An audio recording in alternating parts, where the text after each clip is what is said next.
Hi, everybody, and welcome to the online coffee cupping video by the Make Good Coffee Company. My name is Mark Wortman. I'm co-owner of the Make Good Coffee Company and head roaster here. If you're watching this video, it means that you've registered for our online coffee cupping class. And what we're going to do here is go over the fundamentals of coffee cupping or coffee tasting. You should do this with 3 samples of coffee that you've received from us. But the real point of this video is that it's something that you can have as a reference going forward. So you can pause, rewind, fast forward, whatever you want to do, but at your pace, so that I'll cover the important things, but in terms of you practicing them at your place, absorbing them, this video is for you to do with as you please. There will be logical points to stop or pause the video while there's something that you do, and I'll definitely be building those in, sometimes even just outright saying this is a great spot to pause the video. So let's cover first of all the materials that we have on hand. But before doing that, if you have a kettle or a pot on the stove with preferably filtered water in it, you're going to want to get that going now. It's going to take several minutes for the water to be hot enough, and while that's going on, I'll cover some of the materials that we'll be using here. And if you don't have these exact materials, please just use whatever you have. Consistency is definitely important, but if you don't have the exact same glasses as we have, for instance, don't let that deter you. Just use what you have, and that's going to be just fine. You're still going to have a great coffee cupping experience. So right now your water is heating up, and I'll go over what's in front of me. I've got 4 glasses. And the reason for 4 glasses but 3 coffees is we're going to have our coffees A, B, and C into these 3 glasses. The 4th glass being a rinse glass. All that's going to have is hot water in it. And you're going to do that to rinse your spoon as you move from cup to cup. That way you're not taking coffee from one cup and transporting it into another. The rinse glass is very important for ensuring that you keep the 3 coffees in the respective cups and give each of them a fair evaluation. I've got my 3 coffees, and you should have received them similarly, unless this is something you're just doing at home for fun with coffee that you have on hand. We ground it fine, so if you're doing this with coffees of your own, please make sure you go with a fine grind. More important than that is that you just go with a consistent grind between the 3 coffees. We've also got a spoon. We've got a phone with a stopwatch or timer on it. We're going to be brewing the coffee for exactly 4 minutes, and so you're going to want to make sure that that's being timed. And last but not least, the actual cupping form. You'll see in the corner it mentions Boot Coffee. Boot Coffee is where I went for training years ago before I started roasting coffee, and so I've been indoctrinated with their some of their style of roasting, but certainly some of their style of tasting coffee, and I find this form very comprehensive, as well as very useful and detailed. So let's take a look at this form for a quick second, because I know it can be daunting at first if it's not something that you've ever seen before. The first thing that I want to point out that hopefully makes it a little less daunting is that what you're looking at is the same row repeated 3 times. And that's because we're going to be evaluating 3 coffees, but in the same way. So that might help you just organize yourself mentally looking at this sheet. I'll cover what each of these which of these traits are, but you'll see they are fragrance, aroma, and that is where we're going to capture all of our notes about the way that these coffees smell. The other 4 attributes are all taste attributes, all going to be around our sense of taste. They are the flavor of the coffee, particularly what flavors, what accents you pick up in each of these coffees. Aftertaste, acidity, and mouthfeel. And we'll take a little bit of time, we'll talk about each of these individually. So If it's the first time you're looking at a cupping form, don't be daunted by it. We'll go over each of these things. And if there's something I'm explaining and you could use hearing it repeated, that's what this video is for. Simply pause and rewind it and listen to it until it starts to make a little more sense. We'll be using this form to evaluate the 3 coffees both quantitatively and qualitatively. I'll start with qualitatively, where you can see there are words here that are meant for you as guidance, so that as you're smelling or tasting this coffee, if any of these words resonate with you, that would be the word that you circle on this sheet. Couple things about that though. There might be words on here you've never heard before, and if that's the case, my suggestion is you can look them up and find out exactly what that word means, or you might want to ignore it altogether. And the reason I say that is because if this isn't a word that you would normally use to describe coffee, then it's probably not important to you on this cupping form. It's far more important for you to go with adjectives and descriptors that are true to you, true to your palate. And so the other thing I want to say about it is, further to that, there might be things that you're picking up from these coffees that are not on the form at all. And if that's the case, go ahead and write it in. This is your cupping form. There's no right or wrong way to do this. This is for your evaluation of these coffees. I've tasted coffees that I feel have a flavor similar to red wine. You're not going to find a red wine on this cupping form, so that'd be something I would simply write in and circle it, and I encourage you to do the same thing. So the qualitative aspect of the cupping is for us to have a vocabulary that we can use. I say common vocabulary, but again, there might be some words that are unique to you, but certainly the words that are on here are in an effort for that common vocabulary, so that I could describe a coffee to you and you would have a sense of what it tastes or smells like before even being exposed to it, simply by the descriptors that I've used. The other thing that we do with the form is a quantitative analysis. Literally, each of these coffees are going to have a score from 1 to 100 when you're done. So you'll see that the way we do that is that there's a 10 scale under each of the attributes or traits that we'll be evaluating. The reason the 10 scale starts at 6 is the idea is we would never cup a coffee that isn't at least a 6 in quality. If it's less than a 6 in quality, it's not something we would spend time cupping, and certainly the coffees we send you, we truly believe are at least a 6 out of 10, and so that's why the 10 scales start at 6. As far as what criteria you should use with your 10 scales, it's entirely up to you, but I'm going to provide you with some guidelines. Some people ask, do I go to decimal places? If you want, you could go to quarters. So you could say the fragrance of this coffee is an 8.25, or you could say an 8.2 or an 8.3. It's the detail that you want to get into. Not only are you evaluating these coffees independent of one another, but certainly relative to each other. So provided that you have some criteria that you would stick to when using these 10 scales, that's all that matters. But as I mentioned, I have some guidelines, and I think that they are useful for you if you don't know how else to score these. So I'll give them to you right now. I recommend writing them up here in the top right corner. There's a lot of white space here, and there'll be room for these guidelines that I'm going to give you. So if you were going to score a coffee from a 6.0 to a 6.9, I call that gas station coffee, meaning it's drinkable. You're on a road trip, you have to stop, you want to stay alert because you're driving, and you get a cup of coffee at a gas station. Again, drinkable, but certainly not the best coffee or a very memorable coffee. Some gas stations have better coffee than others. I guess that would be your 6.8, 6.9. But your standard stopping at a gas station and drinking whatever they have that's hot, probably closer to the 6.0 range. Next, write down 7.0 to 7.9. I call that chain coffee.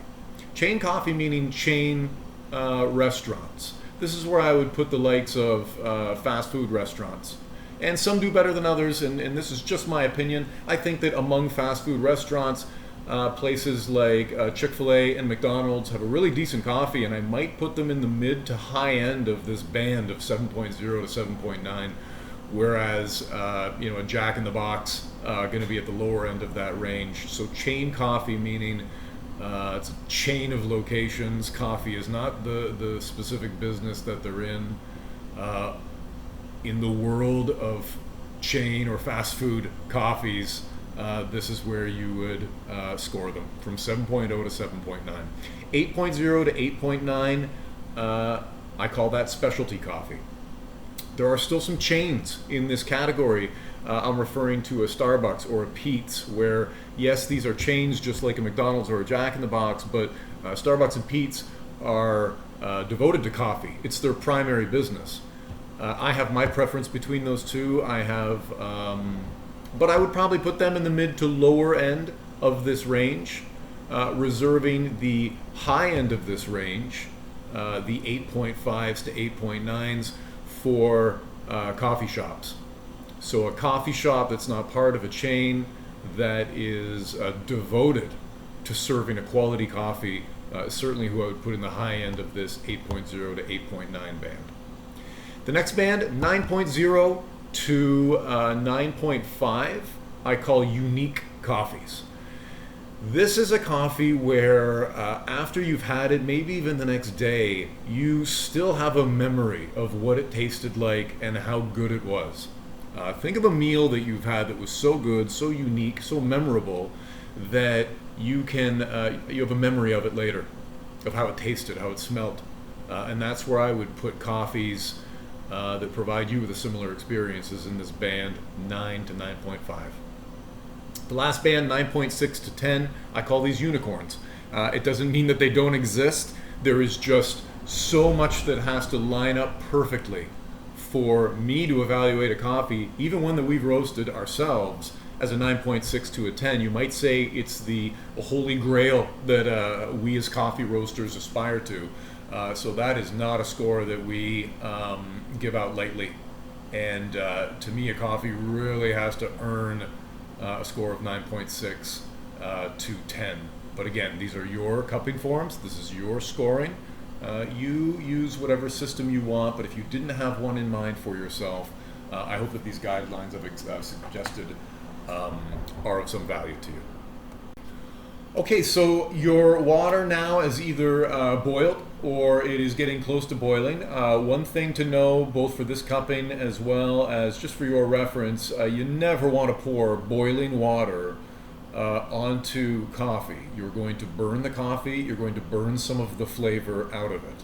So if your water's come to a boil, let it sit. Ours has, so it's okay sitting here in this thermal carafe. It's not going to be losing so much heat that it isn't suitable for brewing, but it also is going to cool down enough that it's not boiling and it's not going to hurt the flavor of the coffee. So while you're waiting for your water to be ready to be poured onto the coffee, take each of these coffee bags, cut them open, empty them into a cup. Just for ease, I would suggest that you're looking down at your cups. They are A, B, and C. When we start tasting the coffee, you'll be picking these cups up, but my recommendation is after you pour your coffee into the cups, simply leave them. Try not to touch the cups if you can avoid it, and I'll tell you a little bit why as we get into it. You don't want to mix up these cups after you've emptied the bags into them. You might not remember what's A, B, and C, so I would suggest simply keeping them in that order. So cut open the envelope, empty the contents into the cup, and do that for all three. So even before we start brewing this coffee, there is already an evaluation that you can do for on the cupping form, and that is related to fragrance, aroma. So a little bit about the difference between those two. You're going to see that on the form. Fragrance is the smell of the dry coffee. In other words, what it's like right now. It's been roasted, it's been ground. What does it smell like? That's fragrance. Aroma, which we'll cover next, is more of the smell of wet coffee, or brewing coffee, or brewed coffee. But right now, we're simply evaluating fragrance. So don't hesitate to get your nose right into the glass. Take a big smell of it, and immediately look to your cupping form with that information that you just got from smelling the coffee, circle any of these descriptors that resonated with you in describing that coffee's fragrance. Write in any words that you feel apply to that coffee that are not on the cupping form. And put a notch on the 10 scale for fragrance aroma. When I say a notch, we're not yet committing to a final score out of 10 for that coffee's fragrance aroma. But you don't want to lose this information you're getting by smelling it. So circling the descriptors is a great way to capture it on the form, but putting a notch on the 10 scale is also going to remind you of what you thought of that coffee's fragrance. So again, for each of them, you circle some descriptors that mean something to you, put a notch on the 10 scale, move on to the next cup of coffee. Smell that one, and do the same for the second row, because that's your coffee B. One thing that I didn't mention at the outset that I'll mention now is, in order to make it clear, you might want to go ahead and write in the letters A, B, and C to correspond to coffees A, B, and C. So that you're prepared to move on with this after you have circled any descriptors related to fragrance, as well as put a notch on the 10 post or 10 scale for that coffee's fragrance. All right, as you can see, I've gone ahead and I've poured my hot water that was brought to a boil but then cooled so that it's not at boiling. Again, we don't want to put boiling water on these. I have gone ahead and I've filled each glass with water so that the liquid comes all the way to the surface, and I poured the remaining hot water that I had into this rinse cup, which again will be used to rinse your spoon as that spoon travels from cup to cup. I've started a timer, and that timer is going to run for 4 minutes. Resist the urge at this point to move these cups. I'll explain why in a minute. But you want to let these brew without moving the cups. However, while we wait for that to happen, this is an opportunity now for you to evaluate the aroma of the coffee. The coffee's wet now. It's going to smell a little different, maybe a lot different, from how it smelled when it was dry before it had water poured on it. So simply bring your nose to the cup, and similar as we did to fragrance, go immediately to your cupping form, circle any of the descriptors that you feel apply, and then put another notch on the 10 scale. Again, you're not committing to a final score for fragrance aroma. However, you do want to collect the information that you're getting from smelling this coffee. So smell the coffee, circle descriptors under fragrance aroma, put another notch on the 10 scale for fragrance aroma based on its aroma.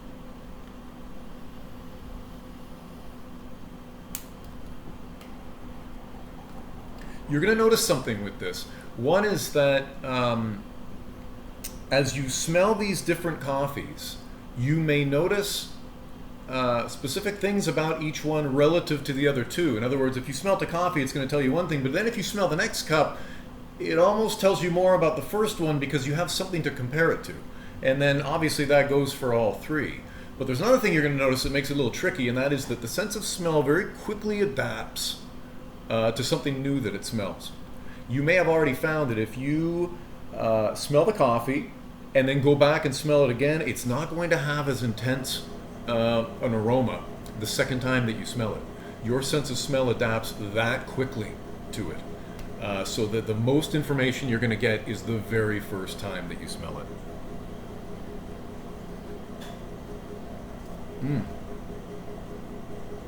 I mentioned not touching these cups, and right now I'm going to explain why by telling you what exactly is going on here. So all of that ground coffee that was in the cup has now risen to the top, and it's formed what we call a crust. That crust is almost a layer between the air and the coffee that's in the cup. While this is happening, all of that coffee's aroma is collecting under that crust. Obviously you can't see it, but take my word for it, and you're going to experience it here in a couple minutes, where we're going to take our spoon after this coffee's been brewing for 4 minutes. We're going to take the spoon, we're going to follow the spoon closely with our nose, and we're going to break that crust with the spoon. When we do that, a very powerful aroma is going to be set free from under that crust, And for about 2 or 3 seconds only, you are going to get a lot of information about this coffee simply by that aroma burst that comes out. So that's something that when the timer reaches 4 minutes, you're going to want to align yourself with where you're at to where I'm at. I'm not going to break the crust until I know that you're with me, because it's something that where timing is very important.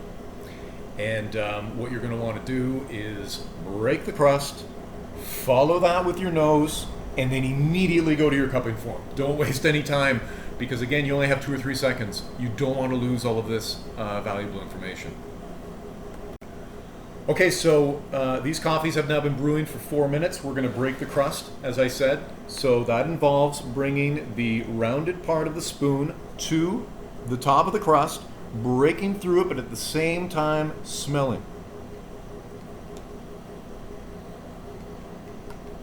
It's very rich. Now take the spoon and put it in the rinse cup. You're going to be doing this for all 3 coffees. And so you don't want to contaminate one coffee with some from another. Now, I told you to immediately go to your cupping form as you broke the crust. That's not what I did. Do as I say, not as I do. I'm juggling, making sure you have all the information with making sure you do it right. So doing it right would look more like this. I'm going to break the crust for coffee number 2.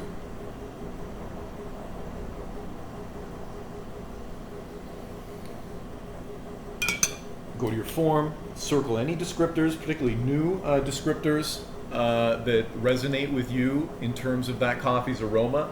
You may find that across evaluating fragrance and aroma, you keep circling the same thing. Great, then that would be for you a predominant feature of this coffee relative to how it smells. And again, put in it. Oh, now you're going to put, for that coffee, another final notch on the 10 scale for fragrance aroma. Following this step, it's now time for you to go ahead and give each of these 3 coffees its score out of 10 for fragrance aroma.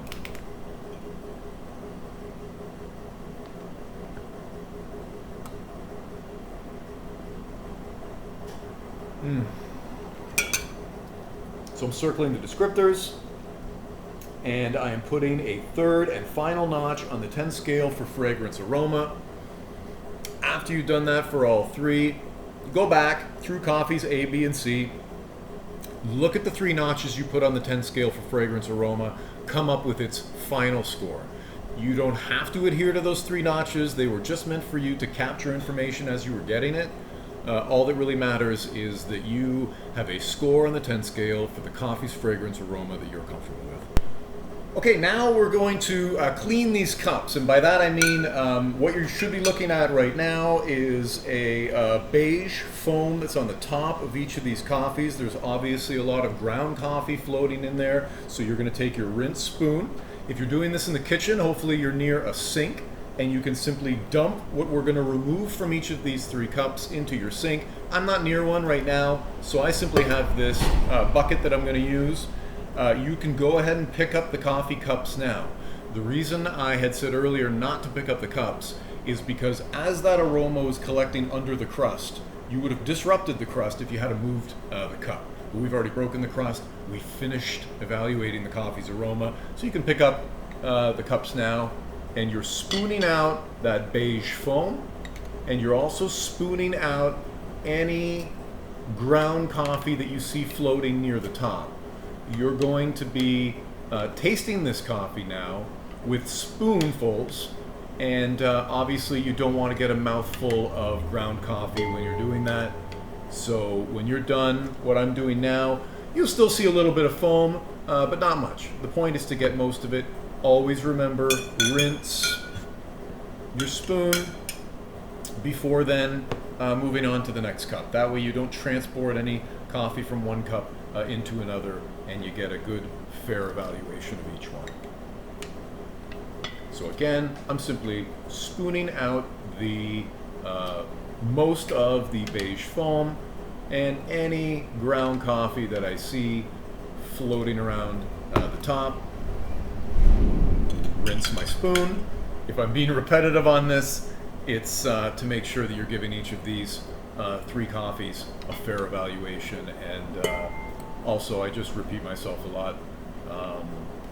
Usually, hopefully, when it's important, and this is definitely important to the consistency, but also the integrity of a coffee cupping. So make sure you use your rinse glass.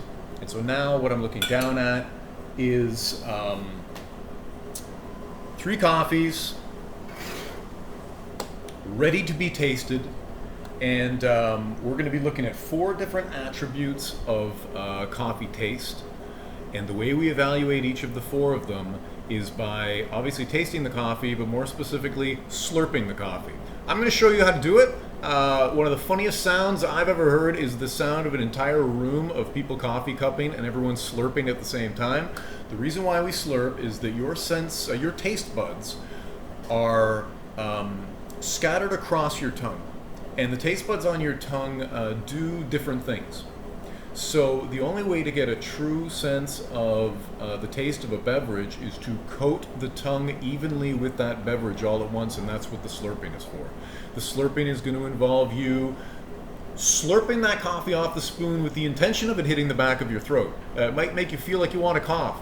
I'm sorry to say that means you're doing it right. That would mean that all of your tongue was coated with that coffee at the same time. That's how we truly get an evaluation of a coffee's taste, or any beverage for that matter. So I'm simply going to fill my spoon with a little bit of coffee. It doesn't take much. I bring the tip of the spoon to my mouth, and then I slurp again with the intention of that coffee hitting the back of my throat.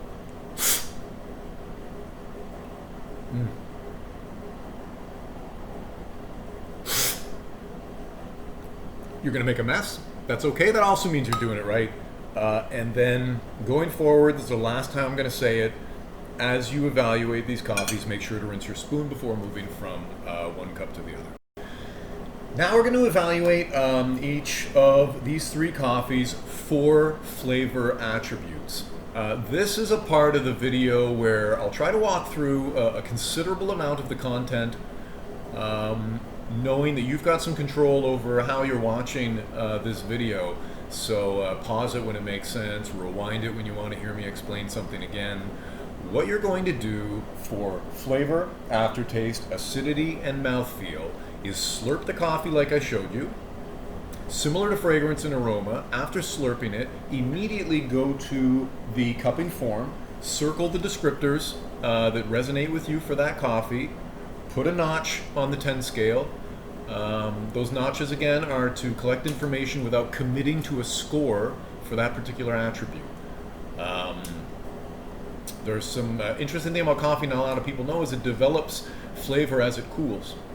It's not uncommon for in a coffee cupping, suppose you were cupping 12 coffees, to taste each of the 12 of them, but then go back to the front of the line, because by that point the coffees have had time to cool and develop new flavor and give you new information to put on your cupping form. If this slurping is not something that you are comfortable doing, you can just taste the coffee, maybe put it on your spoon and just drink it normally. This is your coffee cupping, so you do it however you would like. So now I'm going to talk through the 4 attributes of taste. The first one is flavor, specifically the flavors or accents that come out for you in that coffee. This is going to depend in large part on how refined your palate is. Mine could use some work, but there's 3 things I really like eating that are prevalent flavors in coffee. So when those flavors exist in a coffee naturally, they stand out for me, and they're generally the first 3 things that I will circle on a cupping form, because they are something that I just know so well. They're chocolate, berries, and nuts. I love those 3 things, and those are 3 flavors that are often found in coffee, so they stand out for me. If there are different flavors that you just know really well, those are probably the ones that are going to stand out to you, and flavor is definitely where you're going to be looking for familiarity in this coffee with things that you already know well, things that you already enjoy, flavors that you're experienced with. So as you taste each of these coffees, circle the descriptors to flavor that resonate with you. If you're not picking up on anything in particular, or maybe you're not sure what exactly you're supposed to be picking up on, or none of these descriptors are descriptors that you're comfortable with, then simply go with putting a notch on the 10 scale and maybe write down under flavor whether you like the flavor or not. Again, it's your form. So however you would describe this coffee to another person is what you want to put on this form, but the form conveniently provides some descriptors for you to use. So that's flavor. What you would do is have your descriptor circled, have a final score out of 10 for the coffee's flavor, before then moving on to aftertaste.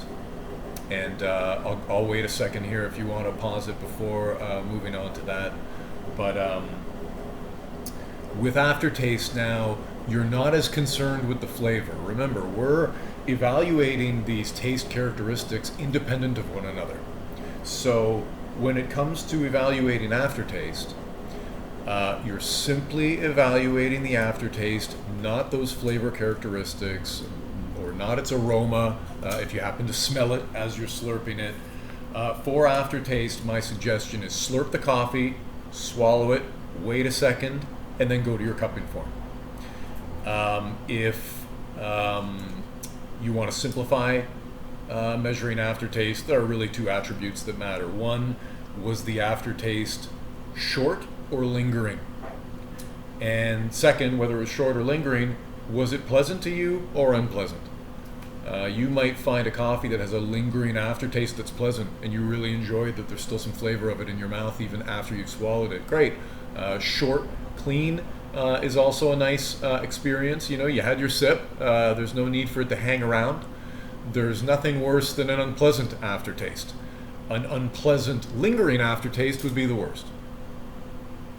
Now, you can tell by this that this is partly subjective. In other words, I might like a lingering aftertaste and you like a short one, and yet there's a 10 scale here where you're supposed to evaluate aftertaste with a number. Go with how you feel about it. That's all that matters.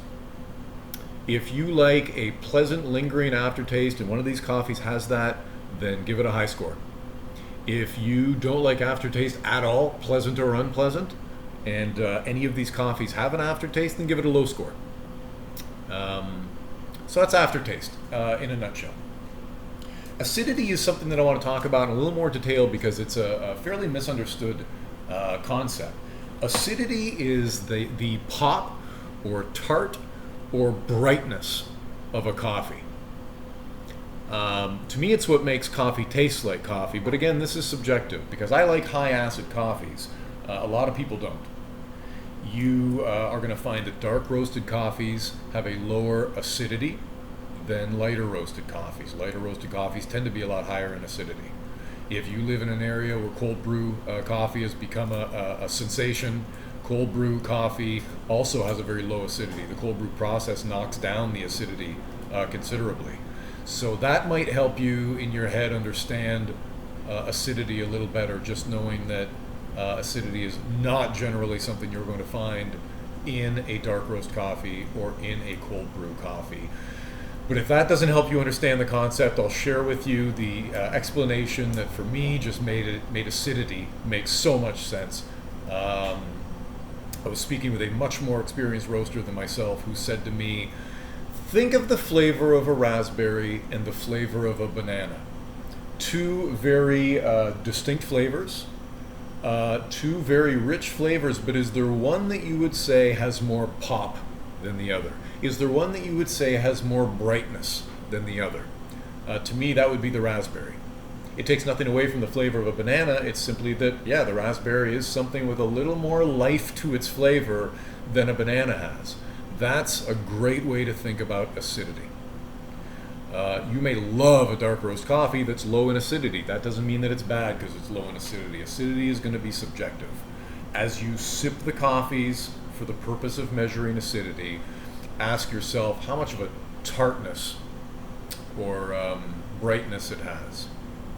Another way to look at it is some people will drink coffee and their comment about it is that it's bitter. None of these three coffees we sent you should be bitter. They are all fresh roasted. They're all freshly ground before they get to you. We put a lot of time into maintaining our equipment, so the things that would cause bitterness in coffee would not be present in these coffees. So if you've tasted any of these coffees and found that they are bitter, you are likely referring to is its acidity.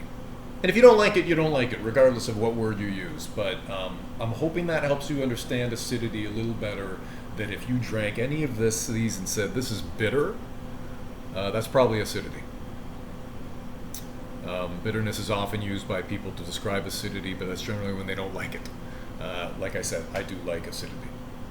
So for that one, as with the previous two, circle the descriptors on here that resonate with you in terms of that coffee's acidity, and then give it a score out of 10. The final taste attribute is mouthfeel.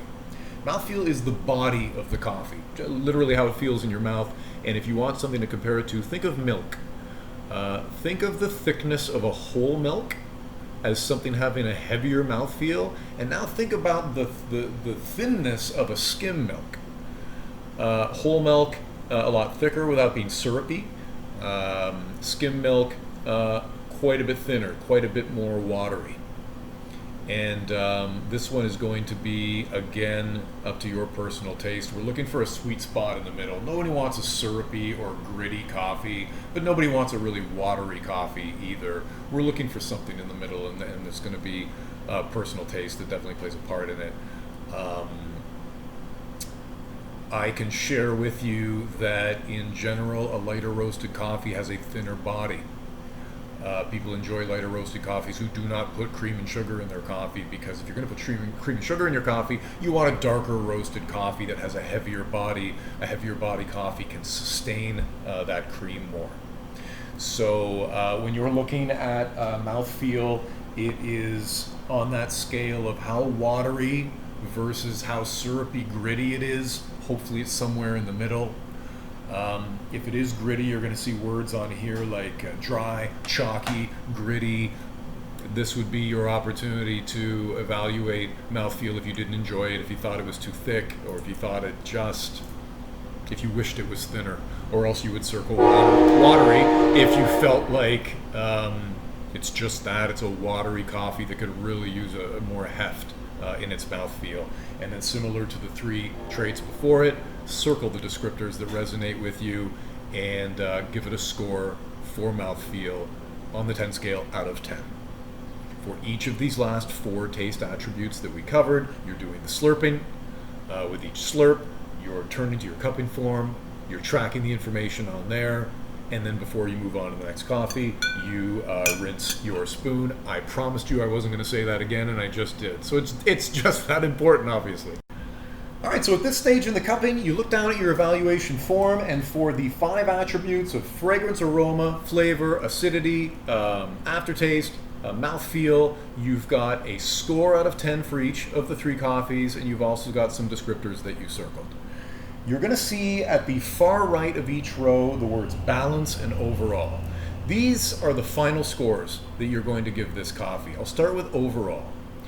With each of these coffees, we've broken it down into its components. But for overall, what you want to do is taste the coffee, slurp it, go to your form and say, regardless of all these things I just learned about aftertaste and acidity and mouthfeel, overall, what do I think of this coffee? If I had to score this coffee out of 10, not in terms of its components, but in terms of its overall, this is where you would do that. So you're almost, to an extent, ignoring the scores you just gave it, because this isn't any one of those things you're evaluating, it's all those things you're evaluating.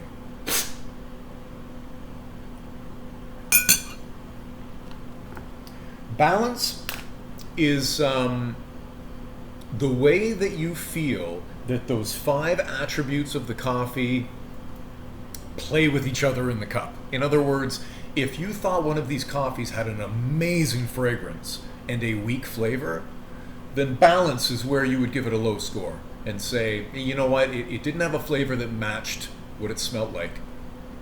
However, if it had a rich aroma and a rich flavor, then you would say that that coffee's in balance.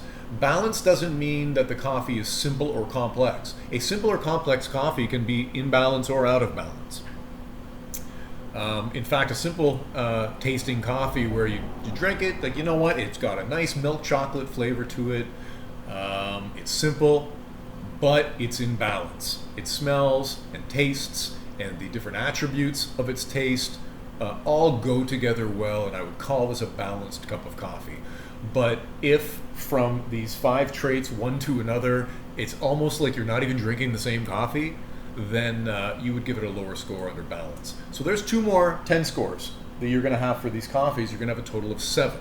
The 5 attributes of smell and taste, as well as a 10 score for balance and a 10 score for overall. You're going to see 3 lines here: sweetness, clean cup, and uniformity. Go ahead and write in the number 10 beside each of those 3 things. I'm not trying to give 30 free points to these coffees. I'll explain what those are. Each of those is a pass or fail in a cupping. So if you were looking at sweetness, it gets a 0 or it gets a 10. The reason we put 10s, I'll go through them one at a time. Sweetness, there should always be a degree of sweetness to no matter what coffee you've drank. I can say with confidence there is at least some sweetness to a lot of sweetness in the coffees that we sent you. In a coffee company, suppose you're at the farm and you're evaluating the farmer's coffee and it has no sweetness to it at all, you give it a 0 here. The point is there's something wrong with it. And we've personally looked at these 3 coffees we sent you and do not believe that any of them are missing sweetness. So that's why I encourage you to write the number 10 under that one. Clean cup would mean that if there's something that just tasted wrong with this coffee, I don't even mean an earthy taste. There are earthy flavors in coffees that are prized. I mean something's not right.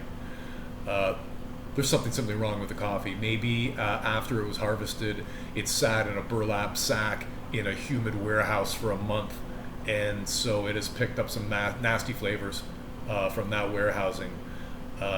This is where you would give that coffee a 0. I don't believe any of these should not be clean cup coffee, and that's why I encourage you to put the number 10 under that one. Uniformity, right down to 10. The reason for that is, suppose you're evaluating a farmer's coffee and he just wanted you to try the best that he had as opposed to something representative of the whole thing. Then he might just have you cup something that he wants you to cup. To guard against that, sometimes what we'll do is we'll have 3 cups like this, but it's the same coffee. It's coffee pulled from different parts of the overall batch so that you can make sure they taste uniform to each other.